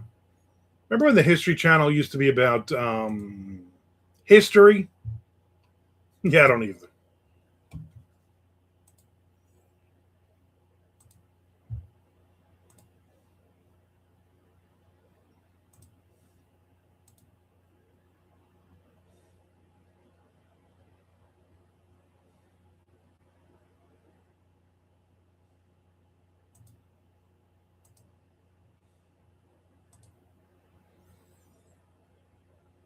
At least next week they move a big rock. TV has never been better. No. And I can't wait to see what's under the giant rock. You know, they'll move the giant rock the last 5 minutes of the show. They'll hype it. Charlie says, American Picker still going? Yeah, apparently that guy and then the chick with all the tattoos and then some new guy. And I've watched an episode here and there. I don't like the main guy, though. He seems annoying. I guess he's got a new show now as well. New season of American Pickers, and then it's like America's pickiest finds or some stupid thing like that he's also doing. Lorraine says history, and the Travel Channel had travel shows instead of ghosty shows. None of it makes any sense. Nick says, and under the rock, iron spikes and more rotted wood. Oh, I hope so. They act like they're going to lift this rock and they're going to find a tunnel leading right to the treasure vault. My wife will, I'll watch it sometimes. It's Tuesday night, and then she's on her way from her mom's, and she gets to a certain point where you actually have a phone signal. So she'll call me, and I'll pause. It's like, half an hour, 20 minutes left of the show. And then we'll talk when she gets home. And then when she's here, then I'll put it on while she's like changing the dog, getting in her pajamas, getting a snack, whatever. And then she'll go, what is the Solution Channel? Why have they said that 6 times? I'm like, oh, that's their new thing this season. Every season they have a new thing, the baby blob and the blob, and they make up like some new stupid thing each year that they talk about, and they just don't shut up about. This year it's the Solution Channel. Oh, the reason we can't find all this stuff at 200 feet is because all the treasure, billions of dollars worth of treasure, has fallen into the Solution Channel. Chad says, I just learned recently that they don't think the pyramids were tombs, but power plants. What were you watching, Ancient Aliens? That's like every third episode, that dude with the crazy hair talks about that.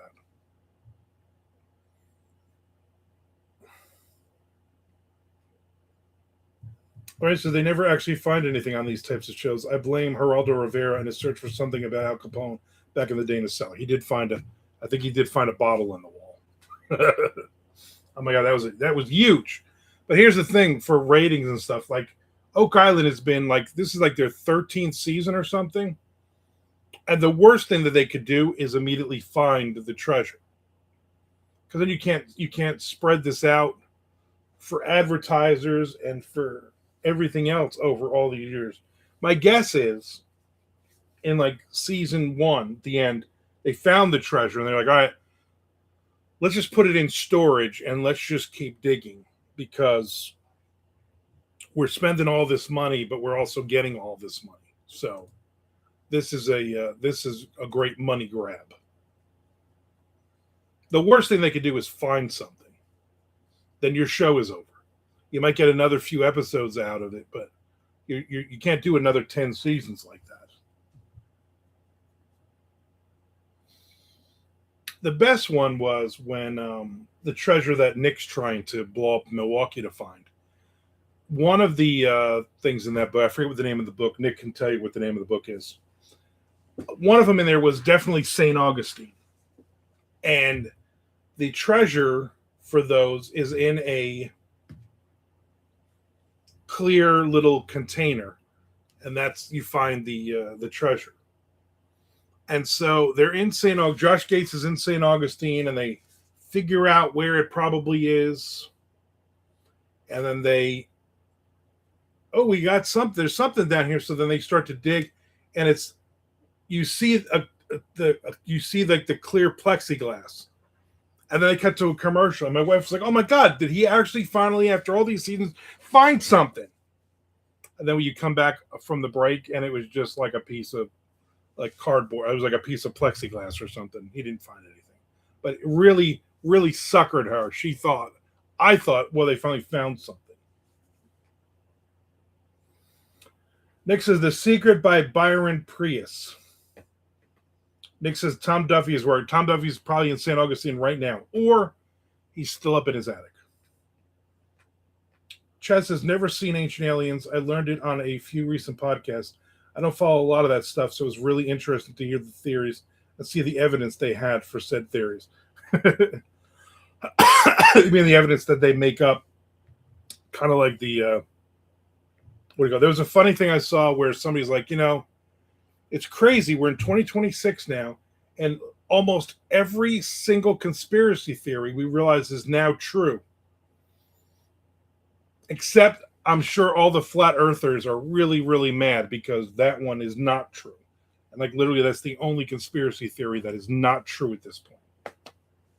Yeah, they probably are very mad. Yeah, on the Ancient Aliens, they talk about the how the pyramids are basically as a power generator, and how the alien spaceships float over it and recharge and then take off into the skies. Where it says Josh found a baby skeleton with a huge skull, which he said looked like an alien and pondered it, but never revisited it. The one creepy thing worth following up on, maybe. Yeah. The problem with all these shows is they start to show the same stuff over and over.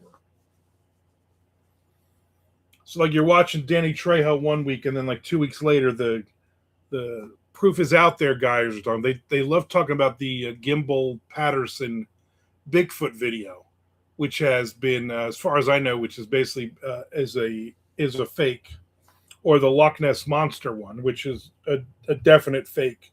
But we're revisiting these like they're real videos that we can't prove or disprove. And I'm like, they've already disproved this. I think the baby skeleton with the huge skull Josh found, I think that was actually Nick Sin. Ooh, burping up these ham and cheese turnovers. Mm. This podcast I'm doing at 5 o'clock is audio only.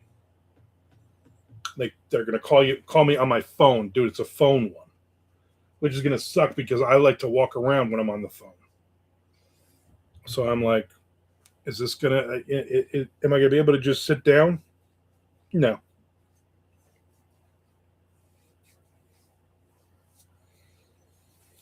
There's like a spot in the kitchenette area of my house that's like a not a dead zone, but the I noticed that the if I'm sitting in there, then I get like 3 bars instead of 5 on my phone. So I'll have to make sure, even if I walk around, not to go that way. Chess says I never follow that stuff on TV shows because it's so sensationalized. But so when I do pay attention, it's in podcasts from experts in their field, not Danny Bonaduce needing a paycheck. Hey, you know what? Danny still needs a paycheck. And you don't think those people on the podcast are also sensationalizing it? Come on.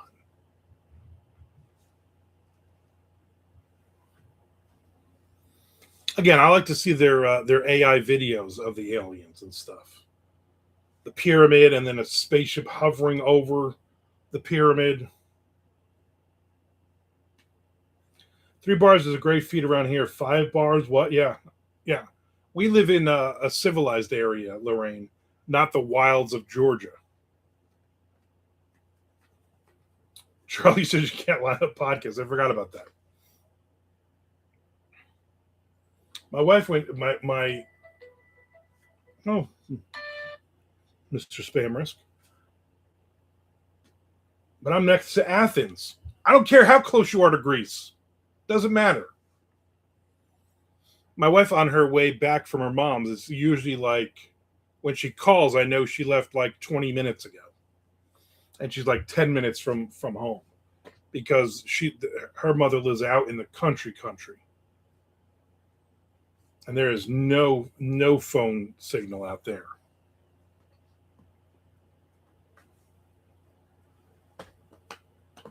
I got about 5 more minutes, ladies and gentlemen. And I do use both of those terms rather loosely.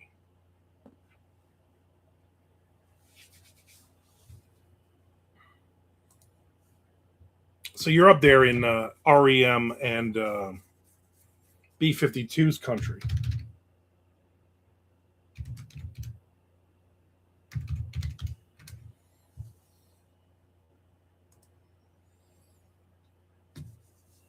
You guys watch too much reality TV. You know what? It's interesting, and it kills some time.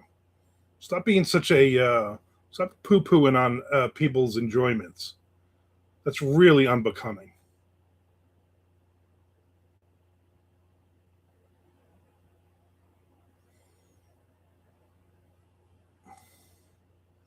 My wife has properties all around Atlanta. So like Marietta, Norcross.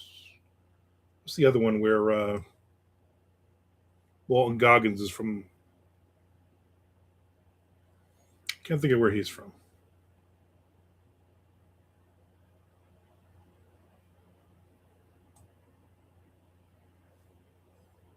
Now I'm gonna have to look it up.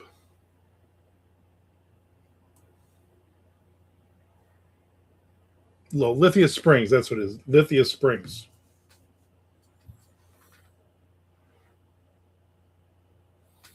They have that big outdoor book thing in Decatur every year. I was going to go one year. I was all signed up, ready to go, and then COVID hit, and they canceled it. Lorraine says, I watched my husband adjust someone from the B-52 several years ago, and that person who should remain unnamed wasn't exactly nice. Probably the singer, that Fred guy. He just seems like a jerk. I hope it wasn't one of the women. I like them. I like their voices. Well, you started it. I came in here talking about some cool podcast, and you poo-pooed on me investing in the theories more than I would from a reality TV show. It's the same theories as that we're watching. It's literally the same exact theories. I haven't been to in a long time. Stone Mountain. Every now and then we would go up to Stone Mountain and spend the weekend in that area. That's a nice area.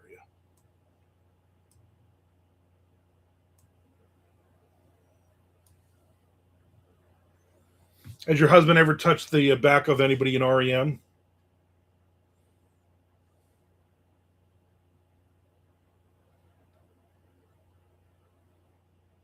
I lived below Stone Mountain when I was a little girl. Like literally below it, like you would look up and there was Stone Mountain above your head. No REM. So he's not really a great, whatever that is, whatever his job is, like chiropractor. Because I hear only the good, really good chiropractors get to touch guys from REM. That's always been the rumor anyway.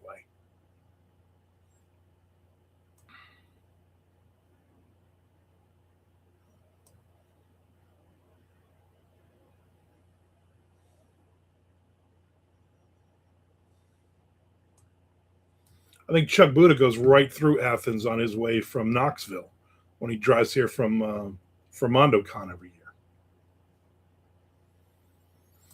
And Chuck paid for his portion for MondoCon, so he's coming.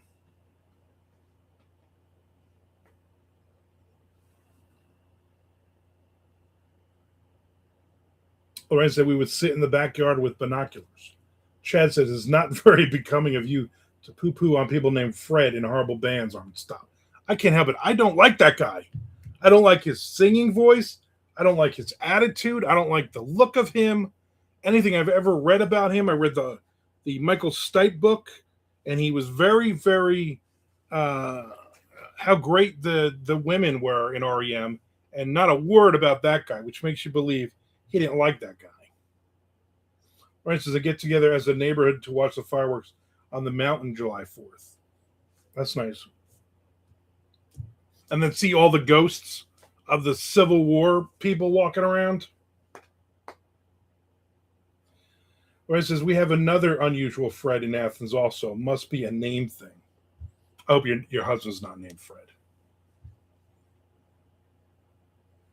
Do they call him Athens Fred? I would call him Athens Fred.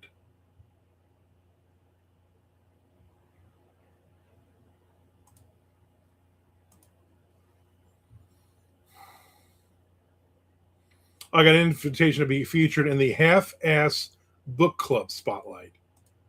Because that's the name of their thing, Half-Ass. Not a full one. Lawrence says they. They're both way too rich. Yeah. And that's why you can be called Fred. If you're that rich, doesn't matter what your name is. That Fred guy has the voice of Jello Biafra if Jello were gargling mouthwash. I mean, is what he's doing even like really singing? Jeez, I don't know. He just awful. Sorry about my happy pinky finger that keeps hitting enter prematurely. You're fine. Lorraine, you're fine. Yeah, back in the day, everybody was into Love Shack. Oh, it's a great song, and I'm like, he is awful. That song is bad because of him. I think that's why I like the song Rome by them, because he's not in it. And it's just the dulcet tones of the females singing.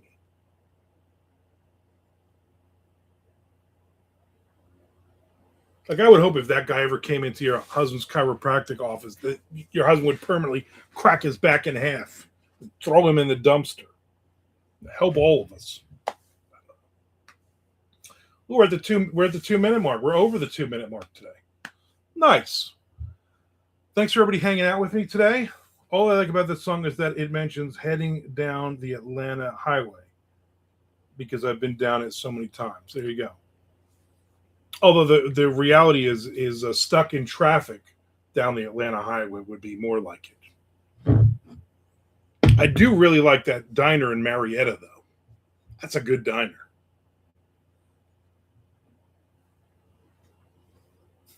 Yeah. All right.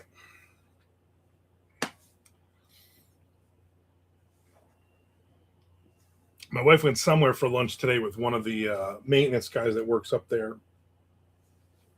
So hopefully they're wrapping it up soon enough and she'll be on her way. And then the clock starts ticking. If she leaves at 2, she'll be home at 9 o'clock. 9 o'clock with stopping to pick up the dog.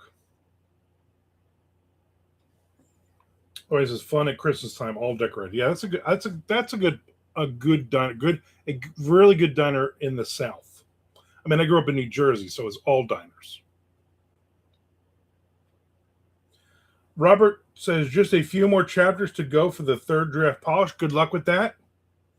You know what? Thank you for the company. Thanks everybody for watching. Hopefully you watch many, many more of my videos, even if you put them on mute in the background and just run one of them like several of you do. I appreciate that. I got to get to that 4,000 hours, people. So help me out. All right. I will be back tomorrow. Tomorrow is Positive Friday, Chad. Remember that. Positive Friday. So be positive. You're very negative, and I'm always very positive. There's never anything negative I ever say about anyone or anything. So see everybody tomorrow. Have a good Thursday.